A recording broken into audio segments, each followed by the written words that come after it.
most of their talks had the same common theme about, asking for forgiveness and the atonement and all of these things, and family. Now, I've heard that they don't discuss the topics they're going to talk about amongst them beforehand. Is that true? As far as I know, that is. Anyone have a different opinion? So I thought it was amazing that if that's the truth, then, and they all had the same theme, it must be a common problem across the members right now. So, I just was curious. Anybody opinions on that?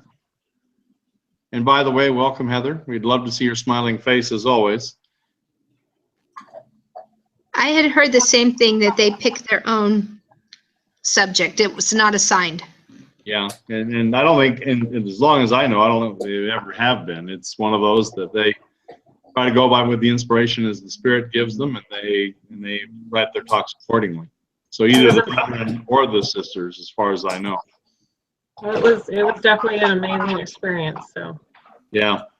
Well, and I always find it amazing how no matter who you talk to, it seems like there's always something that is geared specifically for you, not us collectively, but you as in me, you, everybody in class. There's something that, if we're paying attention and listening to the Spirit, my moment was, I was kind of feeling bummed out on Sunday afternoon because I had a couple of questions I brought to conference, and I thought, well, apparently I'm not getting an answer. And about 5 minutes later, it was boom, boom. I got the answer to both of the things that I was asking for, and then I had to repent because it's like, okay, I'm sorry, I shouldn't have doubted, and that was certainly not the Lord or the Holy Ghost. That was me. So that was my don't copy this conference moment. It's kind of like when you're saying a prayer and you're asking for something, and you demand an answer right away from the Lord, and you just have to be patient and wait, right? Yes, and I was willing to do that. I was willing to be patient with my answers, and then I got them. So I was grateful. Nothing major, nothing horrendous or huge, but all right. Well, Heather, glad to see your smiling face. Go ahead, please. We've got a couple more minutes. In case anybody's wondering, just any specific moments from conference. So go ahead. A favorite one it was Saturday or Sunday afternoon from Elder Bednar. And he said, as we more fully come to know the Lord, as we serve him and labor in his kingdom, so he generously blesses us with heavenly help, spiritual gifts, and an increased capacity. We are never left alone as we work in his vineyard. Increased capacity us as students, that we don't have to say, no, I can't take that calling because I'm a student and I'm working. This with the ability to do it all. Well, and the Lord doesn't take away our common sense, and if we have really overburdened ourselves, there can be exceptions to that, but he certainly qualifies us to get things done. And I know, and I love you bringing that up, Tanny, because as an instructor, I see that every semester, and I see it over dozens and dozens and dozens and dozens of students. So it's really a cool thing from my perspective. Good. So Joshua, any thoughts, or Kent, any thoughts you want to add to our brief discussion here? Sorry, I just joined, so I might need to cut up a little bit. Oh, we were talking about any impressions or thoughts from conference as our spiritual thought for tonight. Oh. It's certainly voluntary. There's no pressure to share. I wouldn't mind sharing. I really just liked right off the bat was President Dorf. He's just talking about, how we sometimes, just like we take technology for granted, like this hangout on air. We take the gospel for granted, and what an amazing knowledge and blessing it is in our lives. And as members, we get in a rut and kind of forget it sometimes. Mm-hmm. And really, it's the most wonderful, powerful thing that we could ever be a part of. And so that was a good reminder to me, and just the gospel, and don't take it for granted.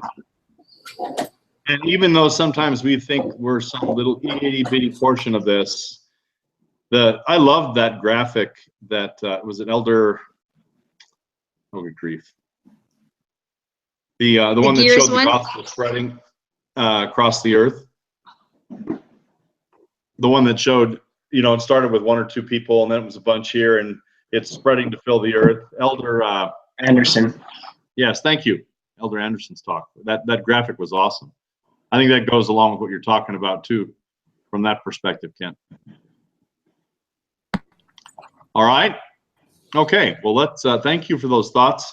And again, the trick for all of us is to make sure that we apply what it is that we were prompted to get in general conference. And if there was something we missed that we should have gotten, we probably ought to keep looking at it and try to make our lives better to hear those things. So, and I'm speaking about me obviously as much as anybody. All right.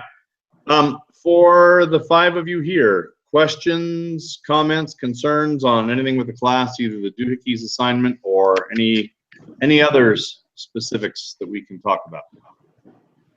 My group had a question. Okay. So we weren't quite sure. I think April also sent you an email in our group.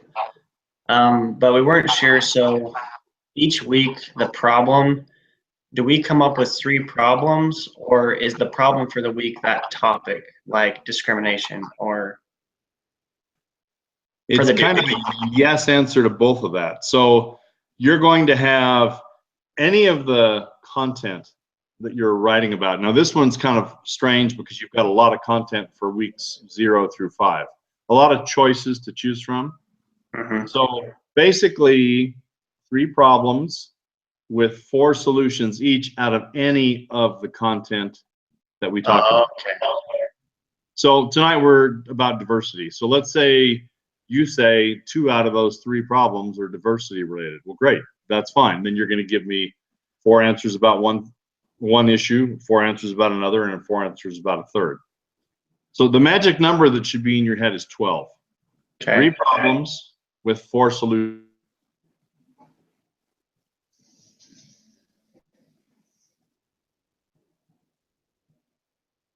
He's paused for a second. Is that the same for anyone else? Yeah, he paused for me too. He froze up. Yeah. Guess we'll wait till he comes back.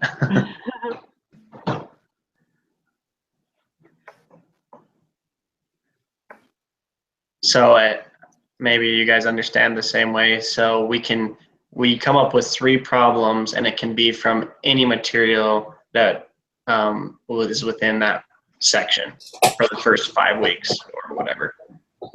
So what I understood was like each week. So this one is, what are we doing? Making differences. So equal opportunity and differences in the workplace. So you have to come up with 3 problems within that subject, right?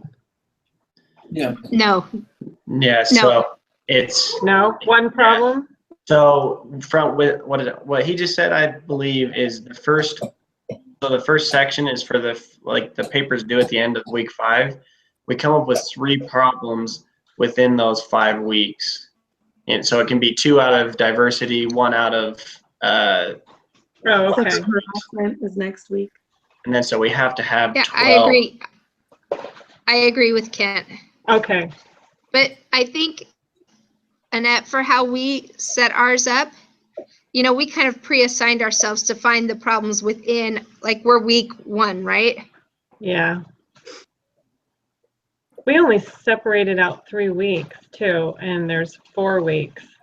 Yeah, that's my other question for him. I didn't know if we were supposed to, if we had any material from week 1 and 2, but I guess that makes sense. So just with everything we've done up to week 5, everything we've discussed, we choose 3 questions out of all that discussion, and then write 4 solutions for each question. So then there would be 12 solutions.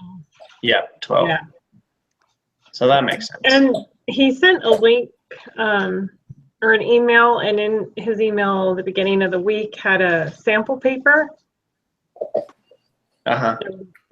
And you should probably check that out because I think it's like exactly what it's supposed to look like, even geared towards the class. I mean, just like it's a copy of somebody's paper. Okay. So in your BYU email is where I got mine, the email Okay. with the little link to the PDF. Okay, I'll And then look at that. I just saved that PDF so I could keep looking back at it. But I don't know why, yeah, but I this think this assignment scares me. it scares you. It does. It seems really big. I took a class, I think it was 2 semesters ago, and each week we read a case, and out of the case we had to find 5 problems and a solution for each problem, and it was a 6-page paper due by Wednesday every week. Yeah, that's Wow. pretty intense. It was intense, and we had to have, it had to be sorted or cited. We had to have some sources that we referenced, and then to back up why we were giving the recommendation. So we can do this, Tanny, we can do it. Oh, I know we can. I think it's just doing the first one and saying, okay, this is what it looks like. Yeah, we can do it. Figuring out the problem and then coming up with 3 ways to solve it. It's kind of like being a parent, right? Yeah. Yeah, it seems the further I've progressed in college that we do a lot of case studies. Like that's the thing you do, real life situations and making recommendations on how to fix it. Yep. That's been So my how far are class. you along your last semester? Yeah, I'm in my last semester. So this semester is full of case studies for me. What is your major, Kent? I'm ag business. So Oh, yeah. And business management, and it's been just case study after case study. yeah, that's what we do. They give us a case study of a business and say, fix it. Pull it apart and fix it. Tell them what to do. What are your recommendations? Yep. And why? Why did you choose that? So. Yeah. But So we it's can good. do this. Yeah. It is possible. It is. Well, I hope the teacher comes back. Yeah, I don't know. I Check haven't. my He's email. internet permanently. Yeah, he hasn't emailed anything or. We're still live too. Yeah. This is going to be a nice long recorded meeting because I think only he can turn it off, right? Yeah, I'm wondering that. I don't know if he can get back into this meeting or if he has to re-invite us to another meeting. I just checked my email. There isn't a new link in there for a new meeting. Because he started the meeting, he should be able to get back in when we reestablish his connection. Okay. Yeah. Glad you're a techie guy and know that. Yeah, I only know it because I've used this for quite a few other classes. I'm not a techie guy at all, so Well, Just too much. I can't even operate my phone half the time. So I was in charge of setting up our meeting this week, and I totally botched it up. You did fine. It was fine. okay. Oh, my link was awful. It's kind of Well, So since I haven't